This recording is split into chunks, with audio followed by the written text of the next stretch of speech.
So this is a screencast on using a freeform model and showing you the benefits of that. So here's basically, I've just made a random model here with some tables or with some classes and some events. This is a typical guided model. This is with no code, and you can see that you have the data class, then the attributes, the events for those attributes, and it basically encapsulates everything in one massive file. And I found I was doing a big project. This would become hundreds, if not thousands, of lines of code. Everything was buried in this one file. So that is the biggest benefit to using a freeform model. I'm going to make a quick model here. We'll just do a company employee type setup.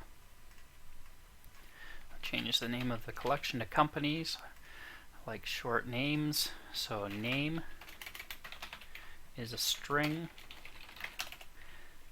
date founded, and we'll make another.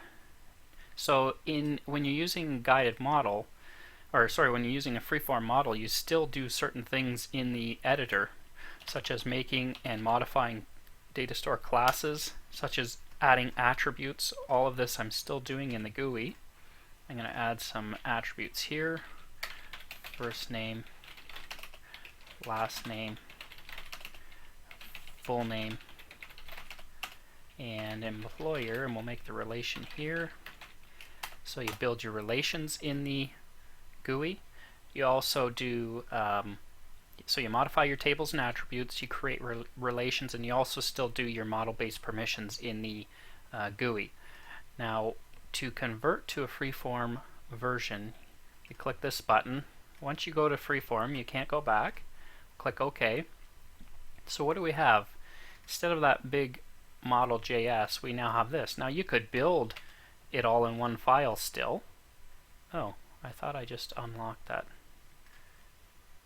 Let's try that again. I'm in the wrong project. That was the guided one. So here's the real thing. Sorry about that. So this is what it does look like. And look, you don't get the locks anymore. You saw the lock in the last one. It's all freeform. You can do whatever you want. I'm going to save that. Now here's the biggest benefit. I'm going to make a new folder here. I'm going to call it model.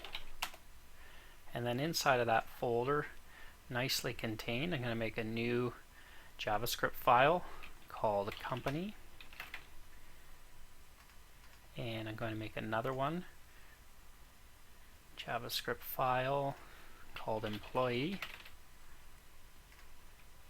And so I have these broken down by Datastore Class. You can do it however you want. You can do whatever you like, because you can do an include. Include model, and it's a string, model slash company.js,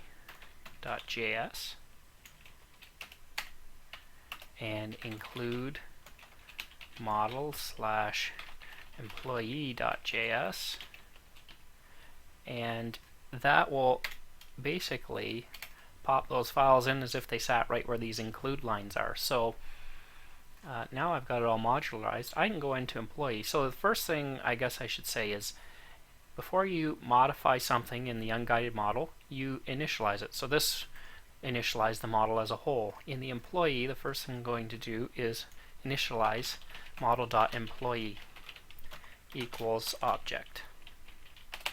And I'm also going to the first thing we'll do is we're going to make the full name a calculated attribute. Model.employee.fullname equals, so we initialize it. Now model.employee.fullname.onGet. So onGet equals function, and this is just like in the guided model. If you want to do a full name, a calculate attribute, return this dot first name plus space plus this dot last name. Now here's the trick you might not catch. I said you do some things in the GUI.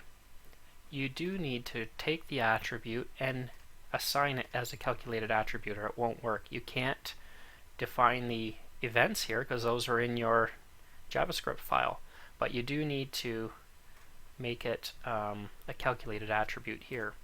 So I'll save that. We'll go make a very quick interface. We'll grab employee. We'll just make a grid.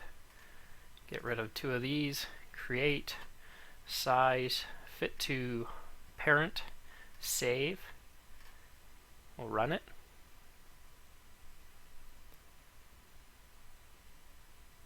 And here it is. We don't have any yet, obviously, so we'll add someone. Let's add Barney Rubble. You can see full name works fine.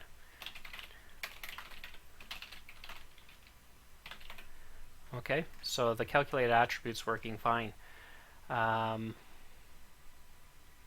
Okay, what's next here? We'll go back to here. The thing I want to show you is if we go into the model.js and I make a change here and I save it, I get the reload models. So I'll reload it. If you go into employee.js, because it's an included file and I make the same type of change and save it, you don't get the reload models. So you can either just make a little 1-character change in here and reload, or you can start and stop the server. So that's one tip for you there. Okay, back in employees, what else can we do here? Let's add a Datastore Class method. So model.employee. Now here's one thing we forgot to do. We forgot to first, and you can organize this and do it in whatever order you want, but model.employee.methods is what you do for Datastore Class methods, equals, just like that. Now we can use it and add a method. Methods.method1 equals function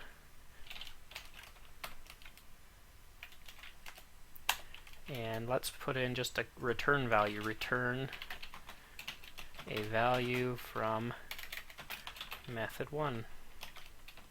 So we'll just return that value. Now we'll go back to our interface. Let's drop the top here a bit and put a button. And this is not going to work, and I'll show you why, but call method. Events on click. We'll do an asynchronous call, ds.employee.method1. Then on success. And it will be function with an event. And in the on success, we'll alert event.result. Okay, so it's going to ping back that message that we just made in the method. So, which one of these was it? Okay, so we'll refresh. Got our method here, and it doesn't work. The reason is because in our employee.js, you actually have to make this function or this method public. So model.employee.methods.method1.scope equals, sorry, it's just a string public. Now it will work. Go back to that same browser, refresh, call method. Oh, sorry, we didn't reload the model. Let me do that. Reload. Now we bring it up. Bing. There we go. So the method's now working. So there's a lot more you can do, but I wanted to stress the fact is I now have a very manageable code base. I could also go into company and do some stuff, and I can include in here. Maybe I even want to make company more efficient and break it down. You can do it within there as well.